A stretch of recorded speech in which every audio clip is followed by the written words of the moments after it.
မင်္ဂလာပါညီကိုတို့ဒီနေ့ညမြန်မာစံတော်ချိန်နက်နက်2 နာရီခွဲမှာဝက်ဆန်နဲ့ Northern Forest တို့ရှင်မြန်ကစားကြမှာပါဝက်ဆန်အသင်းရဲ့နောက်ဆုံး10ပွဲမှာတပွဲနိုင်4ပွဲတည်နဲ့5ပွဲရှုံးထားပြီးနောက်ဆုံးအိမ်ကွင်း5ပွဲမှာတပွဲနိုင်3ပွဲရှုံးတပွဲတည်ရလက်ရရှိထားပါတယ်Northern အသင်းရဲ့နောက်ဆုံး10ပွဲမှာ4ပွဲနိုင်6ပွဲရှုံးထားပြီးအဲ့ဒီတည်းရဲ့နောက်ဆုံးအဝေးကွင်း5ပွဲမှာ3ပွဲရှုံး2ပွဲနိုင်ထားပြီးတည်ပွဲမရှိကြတာကြောင့်ဒီနေ့ပွဲမှာတည်ပွဲဖြစ်လာနိုင်ပြီးအစင်းရည်တည်မှုကလည်းအထက်အောက်ရက်တည်နေပြီးနှစ်သင်းစလုံးတွေအမတ်တီလိုအပ်နေပြီး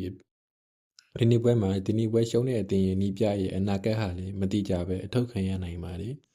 ဝက်ဆန်အသင်းရဲ့ကွင်းလယ်မှာပါတီတာနဲ့ခန်စစ်မှာတိုဘီတိုတိုတိုင်ရကြောင်းတွေးချော်နိုင်ပြီး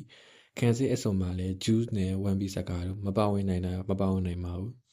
နော်တင်ဟမ်မှာဒဏ်ရာပြဿနာမရှိပေမဲ့နောက်ဆုံးလေးပွဲဆက်ရှုံးသားသည့်တိုင်ဒီနေ့ပွဲရဲ့အကျိုးပေးမှုကနော်တင်